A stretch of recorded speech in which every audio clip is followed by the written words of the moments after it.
Hello, xin chào tất cả các bạn, chào mừng các bạn đến với kênh móc len của Mimi Handmade.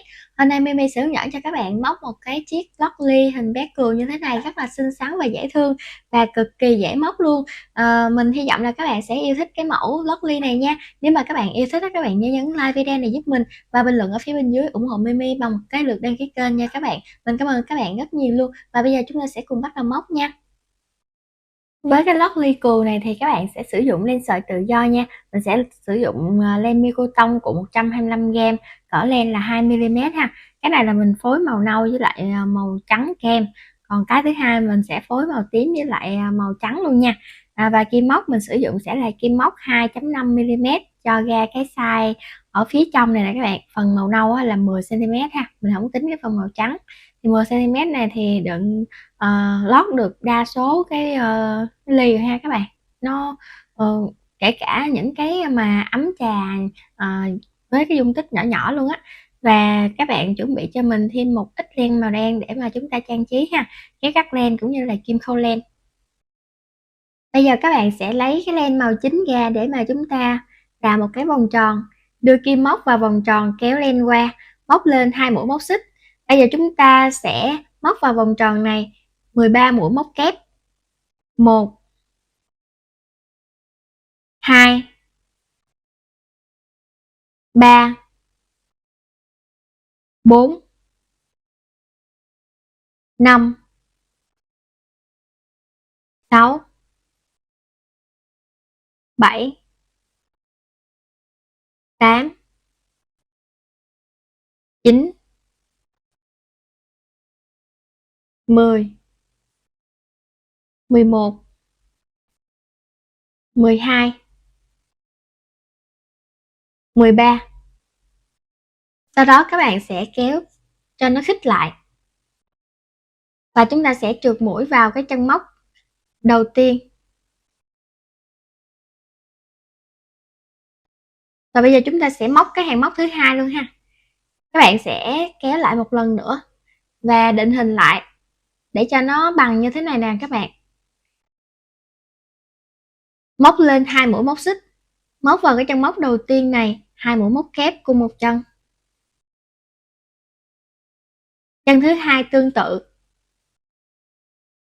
Và làm lần lượt tất cả những cái chân móc còn lại, mỗi chân là 2 mũi móc kép. Và các bạn sẽ móc đến cuối hàng luôn ha. Mình đã móc đến cuối hàng rồi nè các bạn. Bây giờ chúng ta sẽ trượt mũi vào cái chân móc đầu tiên. Như vậy thì hàng móc thứ nhất chúng ta có 13 mũi ha. Hàng móc thứ hai thì nhân 13 nhân 2 là chúng ta có 26 mũi. Và các bạn móc lên một mũi móc xích trước đi. Và các bạn sẽ định hình lại cái form đó nha. Đừng có cho nó cong quá. Mình tạo cái phần này 13 hoặc là 15 á thì chúng ta sẽ tránh được cái tình trạng mà nó cúp. Còn nếu mà các bạn làm cái số chẵn á, giống như là 12 mũi á, thì có thể là nó sẽ cúp vô nha.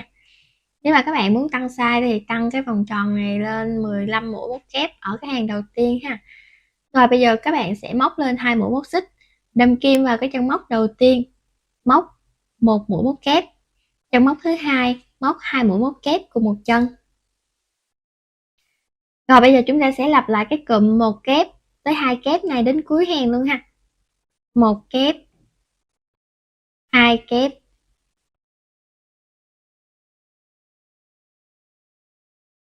Rồi, cuối cái hàng này thì chúng ta sẽ lấy 13 nhân 3 thì chúng ta sẽ có là 39 mũi móc kép nha.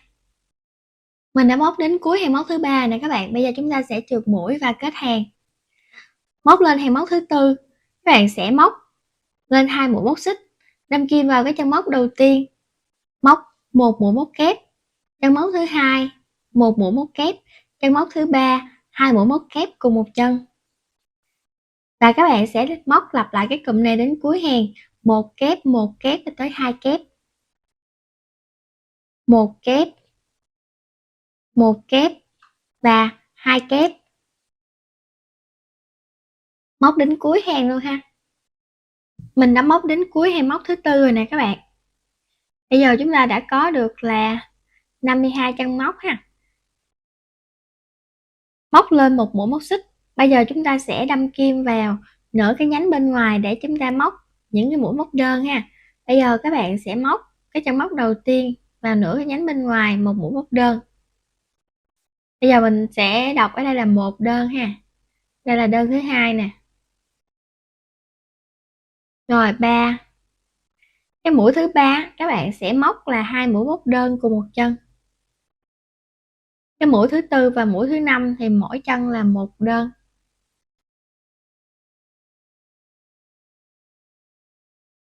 Rồi như vậy cho dễ ha. 1 2 3 là 2 đơn, 4 5 mỗi cái là một đơn.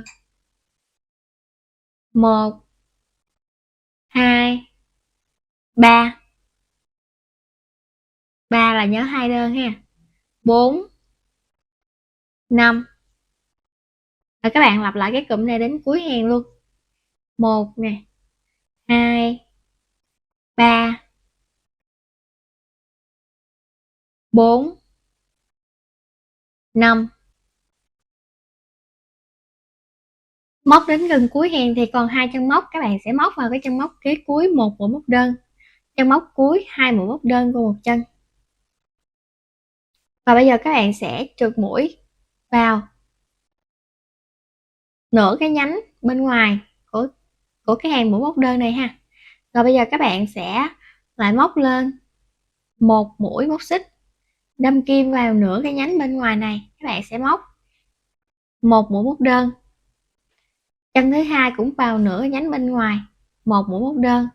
Chân thứ ba tương tự, chân thứ tư, chân thứ năm. Ở chân móc thứ sáu các bạn sẽ móc 2 mũi móc đơn cùng một chân. Thành lại cái cụm này đến cuối hàng. 1 2 3 4 5, chân thứ sáu là 2 mũi móc đơn. 2 3 4 5 6 là 2 mũi móc đơn cùng một chân. Lặp lại cái cụm này đến cuối hàng. Móc đến cuối hàng thì các bạn còn lại 3 chân móc. Móc mỗi chân là một mũi móc đơn. Bây giờ các bạn sẽ trượt mũi vào cái chân móc đầu tiên luôn ha, nguyên cả chân móc nè. Rồi các bạn sẽ cắt len.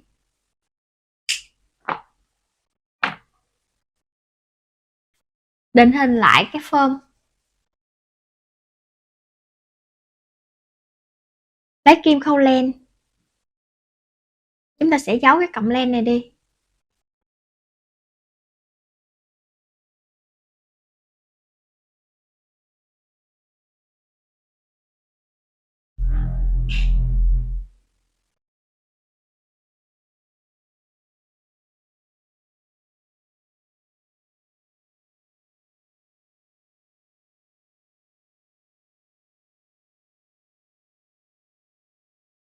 Rồi các bạn sẽ cắt len nha.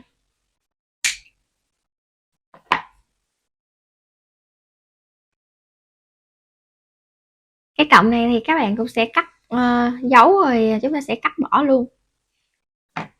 Thì mình đã gút nó chặt rồi. Và bây giờ chúng ta sẽ được cái phơm như thế này. Kệ nó ha. Lát nữa khi chúng ta làm cái phần màu trắng thì nó sẽ dẹp lại. Bây giờ các bạn sẽ lấy cái len màu trắng ra để mà chúng ta móc. Chúng ta chừa 2 hàng. Đây. Chúng ta đã chừa được 2 hàng rồi ha. Bây giờ các bạn sẽ đâm kim vào cái chân móc đầu tiên này nè. Rồi kéo cái len màu trắng này qua. Móc lên một mũi móc xích. Chúng ta nẹp cái cọng màu trắng này vô luôn nha. Móc vào cái chân móc đầu tiên này một mũi móc đơn. Lên 6 mũi móc xích. 2 3 4 5 6. Nẹp cái cọng len này luôn. Móc vào cái chân móc thứ hai, chân móc kế bên á, một mũi móc đơn. Móc lên 6 mũi móc xích. 4 5 6. Móc vào cái chân móc kế tiếp, một mũi móc đơn. Cứ 6 xích một đơn. 1 2 3 4 5 6. Rồi các bạn sẽ lặp lại như thế đến cuối hàng luôn nha. Mình đã móc gần tới cuối hàng rồi nè các bạn. Bây giờ các bạn sẽ móc lên 6 mũi móc xích ha. Và chúng ta sẽ móc vô cái chân móc mũi dời này luôn nè, một mũi móc đơn. Rồi chúng ta sẽ di chuyển xuống ở phía dưới, các bạn sẽ móc cho mình một mũi móc đơn ở phía dưới nè, móc lên 6 mũi móc xích, móc vào cái chân móc kế bên một mũi móc đơn. Đó, bây giờ nó như thế này nè, nó cũng đã mít luôn rồi ha. Và các bạn cũng sẽ làm tương tự giống như cái hàng mà mình vừa móc ha, cứ là 6 xích nè, một đơn, móc đến cuối hàng, và chúng ta chỉ cần trang trí nữa là xong. Mình đã móc đến cuối hàng rồi nè các bạn. Bây giờ còn 6 cái mũi xích này, các bạn sẽ trượt mũi vào cái chân móc đầu tiên luôn ha, cái chân móc mũi móc đơn á, rồi móc lên một mũi móc xích và chúng ta sẽ cắt len nha,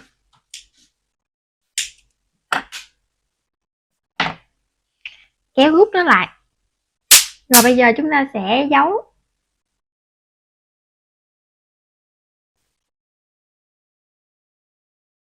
và bây giờ các bạn sẽ để nó xuống phía dưới,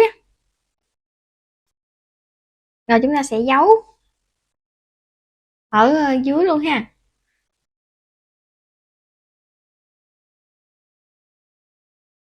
Đưa nó len lỏi vô trong những cái mũi móc đơn mà chúng ta đã móc á, hoặc là cho nó xuống dưới đây nè các bạn, dưới này nè, giấu ở phía dưới những cái mũi móc đơn của cái phần màu tím cũng được nha, nó dày á.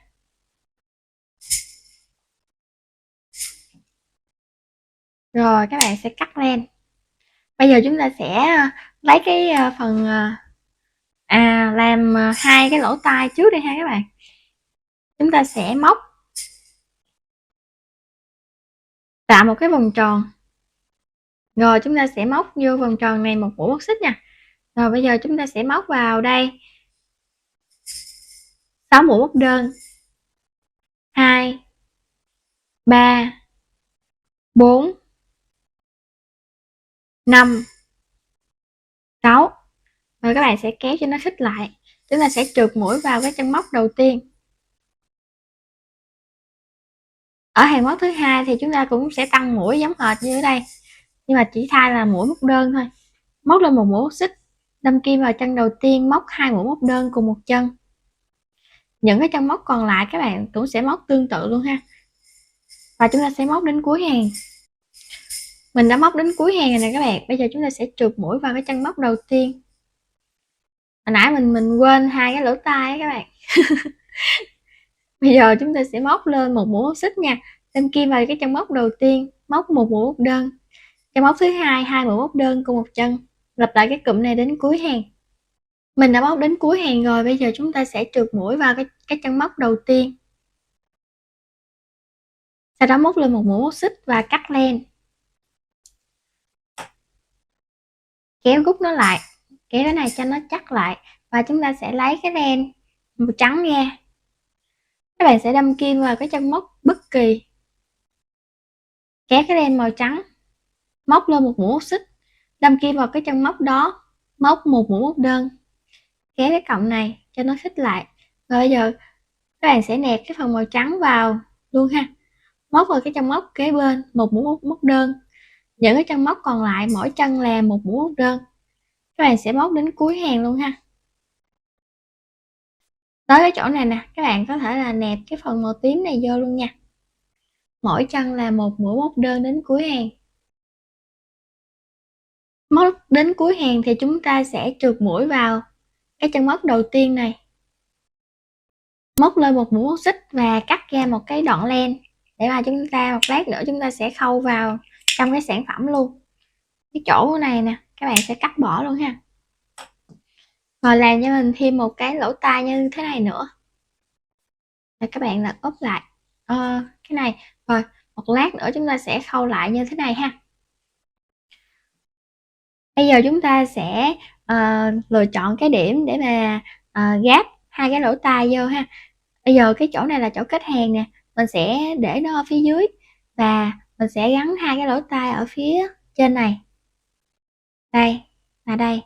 Các bạn bây giờ chúng ta sẽ không có cần phải chính xác quá ha, các bạn sẽ ốm như thế này nè, đừng có gần nhau quá. Bây giờ chúng ta sẽ xa xa ra như vậy. Rồi các bạn sẽ lấy cái kem khâu len ra rồi các bạn sẽ làm luôn ha. Rồi bây giờ chúng ta sẽ chọn cái điểm này đi,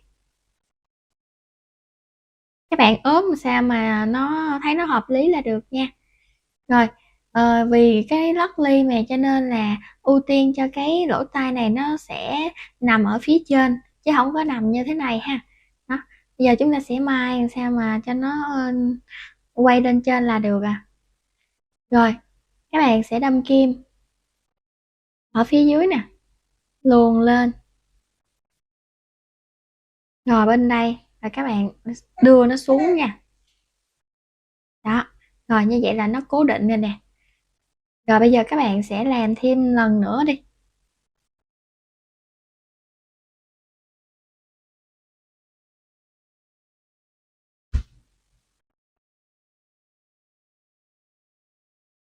Rồi chúng ta sẽ đâm kim xuống phía dưới này. Đó, mình đã làm được cố định rồi nè các bạn. Ở đây nè các bạn có thể là khi mà chúng ta sẽ hoàn thiện sản phẩm á, các bạn sẽ chỉnh cho nó dẹp dẹp xuống một xíu như thế này nè để mà cho nó đẹp hơn ha. Nó tròn quá thì sẽ giống con gấu hơn á, cho nên là các bạn cũng để ý cái phần đó.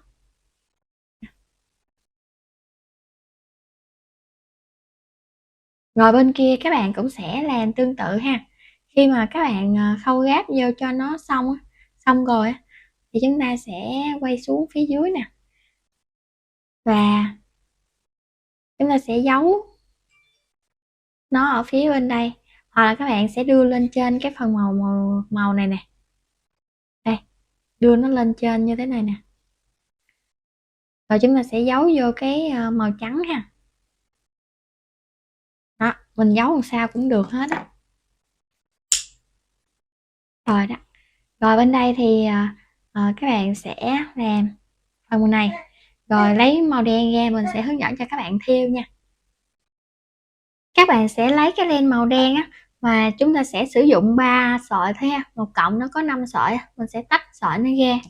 Rồi bây giờ chúng ta sẽ làm 2 con mắt ở phía dưới này ha. Nè, các bạn sẽ đâm kim vào ở cái hàng thứ hai nha, đâm kim ở chỗ này, đây. Rồi bây giờ chúng ta sẽ chừa ra một cái đoạn len đó đi, rồi các bạn sẽ đâm kim lên trên này, sau đó là đưa kim qua bên này cách 4 mũi ha, rồi đưa qua bên này, sau đó các bạn sẽ đưa về phía giữa nè, làm cái phần lỗ mũi á, rồi đưa nó xuống bên này, rồi các bạn sẽ đưa qua bên này, luồn nó qua đây ha. Rồi như vậy là chúng ta đã thêu xong rồi nè, các bạn sẽ đưa nó xuống phía dưới này,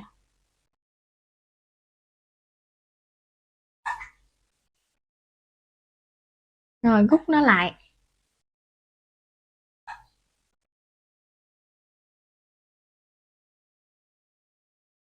Rồi các bạn sẽ giấu cái phần len này, rồi bên đây các bạn cũng sẽ đưa nó vô trong cái kim khâu len và các bạn sẽ đưa nó xuống cái hàng thứ nhất á, để mà các bạn sẽ giấu cái phần len này cho nó chắc chắn luôn nha. Vậy là mình đã hướng dẫn cho các bạn móc thành công cái lót ly bé cừu thật là xinh xắn dễ thương rồi đúng không các bạn? Mình hy vọng là các bạn sẽ móc thành công cái mẫu này ha. Nếu mà các bạn yêu thích cái mẫu này á, các bạn nhớ nhấn like video này giúp mình và bình luận ở phía bên dưới ủng hộ Mimi bằng một cái lượt đăng ký kênh nha các bạn. Mình cảm ơn các bạn rất nhiều luôn và mình cũng cảm ơn các bạn đã dành thời gian ra theo dõi hết video này và thực hiện cái mẫu này cùng mình nha. Bây giờ mình xin chào tạm biệt các bạn và hẹn gặp lại các bạn ở những clip sau. Bye bye.